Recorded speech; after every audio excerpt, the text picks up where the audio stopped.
नमस्कार, SBT news में आपका स्वागत है। पेश है राजस्थान जोधपुर बीकानेर जिले की बड़ी खबरें। राजस्थान के मुख्यमंत्री अशोक गहलोत ने कहा है कि भारतीय जनता पार्टी की रीट प्रकरण की जांच केंद्रीय जांच ब्यूरो से कराने की मांग बेरोजगारों को नौकरी से वंचित करने का षड्यंत्र है।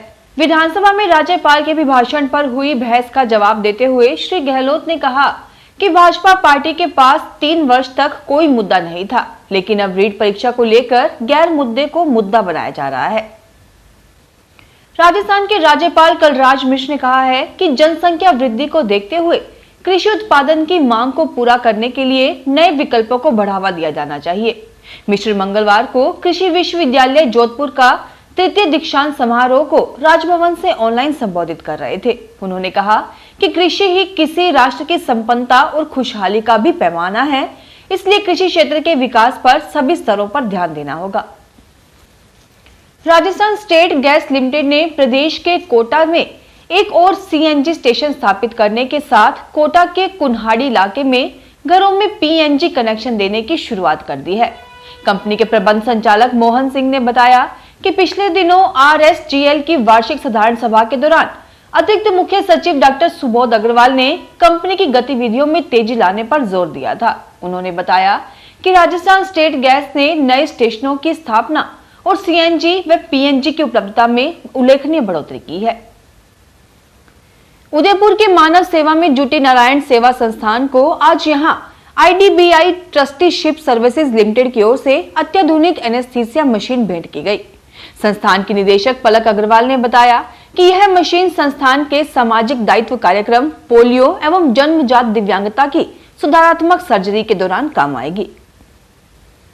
भारत ने अपने नागरिकों को अस्थायी रूप से यूक्रेन छोड़ने की सलाह दी है। कीव में मौजूद भारतीय दूतावास ने खास तौर पर यूक्रेन में मौजूद भारतीय छात्रों को स्वदेश लौटने के लिए कहा है। यह सलाह यूक्रेन और रूस के बीच जारी तनाव के युद्ध में बदलने की आशंका के कारण दी गई है। इस तनाव के कारण America, Britain, Norway, Japan, Latvia और डेनमार्क पहले ही अपने नागरिकों को यूक्रेन छोड़ने के लिए कह चुके हैं। बता दें कि यूक्रेन में 20,000 से ज्यादा स्टूडेंट स्टडी कर रहे हैं। फ्लाइट का किराया भी 3 गुना से ज्यादा हो गया है। छात्रों ने बताया कि 70,000 का किराया अचानक से 2 लाख के करीब पहुंच गया है। राजस्थान में अजमेर के ऐतिहासिक तारागढ़ दुर्ग पहाड़ी पर स्थित हरजत मीरा साहब की दरगाह पर मंगलवार शाम को बहुत ही शानो शौकत के साथ सालाना उर्स का झंडा चढ़ाया गया। इसी के साथ हजरत मीरा साहब के 3 दिवसीय उर्स का आगाज हो गया। उर्स की रस्में 18 से 20 फरवरी तक आयोजित होंगी। भ्रष्टाचार निरोधक ब्यूरो की स्पेशल यूनिट ने जन स्वास्थ्य एवं अभियांत्रिकी विभाग के एक ठेका कर्मी को 3,000 रुपए की रिश्वत लेते रंगे हाथों गिरफ्तार किया है। उसने उपभोक्ता से पानी का कनेक्शन काट कर भारी पेनल्टी वसूलने का भय दिखाकर रुपए मांगे थे। एसीबी स्पेशल यूनिट के अतिरिक्त पुलिस अधीक्षक डॉक्टर दुर्ग सिंह राजपुरोहित ने बताया कि गोपनीय शिकायत पर यह कार्रवाई की गई। हाथी का नोहरा उम्मेद चौक निवासी महिपाल सिंह को गिरफ्तार किया गया है। राजस्थान सरकार की ओर से डॉक्टर भीमराव अंबेडकर फाउंडेशन अंबेडकर पीठ के महानिदेशक नियुक्त करने के बाद मदन गोपाल मेघवाल बीकानेर पहुंचे। इस दौरान सबसे पहले अंबेडकर सर्किल पर पहुंचकर बाबा साहेब की प्रतिमा पर माल्यार्पण किया। इसके बाद वे अपने समर्थकों व परिवार के साथ कैप्टन चंद्र चौधरी सर्किल पर पहुंचे, जहां पर उन्होंने देश के वीर जवानों को श्रद्धांजलि अर्पित की। तीसरी लहर गुजरने और कोरोना के केस कम होने के बाद राजस्थान सरकार ने लगाई गई अधिकांश पाबंदियों को हटा दिया है। इसके साथ ही बुधवार से नई गाइडलाइन लागू होगी, जिसमें कई प्रकार की छूट दी गई है। नई गाइडलाइन में पहली से 5वीं तक के बच्चों के स्कूल खोलने की मंजूरी दी गई है। अभी तक 6ठी से 12वीं तक की कक्षाएं ही ऑफलाइन चल रही थी। अब बुधवार से पूरे प्रदेश के साथ जोधपुर में भी छोटे बच्चों की ऑफलाइन क्लास शुरू हो जाएगी। बीकानेर में श्री पीपा क्षत्रिय समाज के अध्यक्ष सीताराम कच्छावा ने आज जयपुर में शिक्षा, कला, संस्कृति एवं पुरातत्व विभाग मंत्री डॉक्टर बीडी कल्ला से भेंट कर सिलाई कार्य करने के लिए श्री पीपा क्षत्रिय समाज एवं नामदेव समाज के लिए सिलाई कला बोर्ड का गठन करवाने की मांग की। जोधपुर स्थित जयनारायण व्यास विश्वविद्यालय के नवनियुक्त कुलपति प्रोफेसर डॉक्टर कन्हैया लाल श्रीवास्तव का मंगलवार को उनके कार्यालय में विभिन्न संगठनों, शिक्षकों, कर्मचारियों व विद्यार्थियों ने स्वागत किया।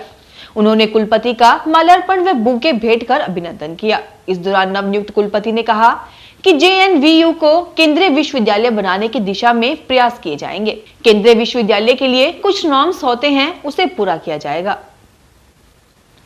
राजस्थान शिक्षा मंत्री डॉक्टर BD कल्ला मंगलवार रात्रि 9:40 पर रेल मार्ग से जयपुर से प्रस्थान कर आज बुधवार सुबह 4:10 पर बीकानेर पहुंचेंगे। शिक्षा मंत्री 16 से 18 फरवरी तक बीकानेर में स्थानीय कार्यक्रमों में शामिल होंगे और 18 फरवरी को रात्रि 11:20 पर रेल मार्ग से जयपुर के लिए प्रस्थान करेंगे। जोधपुर जिले के लूणी तहसील के उपखंड अधिकारी द्वारा सूचना उपलब्ध नहीं करवाने पर सूचना आयोग ने 5,000 रुपए के अर्थदंड से दंडित किया। उपखंड अधिकारी लूणी से RTI कार्यकर्ता खेम सिंह जोधा ने राष्ट्रीय राजमार्ग 62 4 लेन निर्माण में जारी मुआवजा राशि से संबंधित दस्तावेजों की प्रमाणित प्रतियों की मांग की थी। राष्ट्रीय राजमार्ग संबंधी सूचनाएं उपखंड अधिकारी ने उपलब्ध नहीं करवाई। कृषि विश्वविद्यालय का तृतीय दीक्षांत समारोह मंगलवार को आयोजित किया गया। कार्यक्रम में राज्यपाल व कुलाधिपति कलराज मिश्र और मुख्यमंत्री अशोक गहलोत भी वर्चुअली जुड़े। उन्होंने कहा कि किसी मुल्क में किसान मजबूत है तो देश मजबूत है। इसी वजह से प्रदेश में कृषि विश्वविद्यालय खोले। राजस्थान में अब 5 कृषि विश्वविद्यालय हो चुके हैं। जोधपुर कमिश्नरेट की मंडौर पुलिस ने काम दिलाने के बहाने बाइक पर ले जाने और फिर बात करने का झांसा देकर मोबाइल चोरी करने के आरोपी को गिरफ्तार किया है। उससे श्रमिक से ऐंठे 2,15,000 रुपए के 22 मोबाइल बरामद किए गए। थानाधिकारी सुरेश कुमार सोनी के अनुसार मतोड़ा थाना अंतर्गत बेदू गांव निवासी दलपत राम उर्फ दिलीप को गिरफ्तार किया गया है। आरोपी ने मंडौर महामंदिर, उदय मंदिर, रातानाडा, माता का थान, चौपासी हाउसिंग बोर्ड, राजीव गांधी नगर आदि जगहों से इसी तरह श्रमिकों को मजदूरी दिलाने के बहाने ले जाने के बाद मोबाइल चोरी करना कबूल किया। फिलहाल इस बुलेटिन में इतना ही। फिर हाजिर होंगे और बड़ी खबरों के साथ। दोस्तों, आप किस शहर से हैं? यह वीडियो कहां तक पहुंचा? कमेंट बॉक्स में जरूर लिखें ताकि आपके क्षेत्र के बारे में हम नई जानकारी दे सके। SBT न्यूज के वीडियो देखने के लिए हमारे चैनल को सब्सक्राइब करें और नोटिफिकेशन पाने के लिए बेल आइकन को प्रेस करें।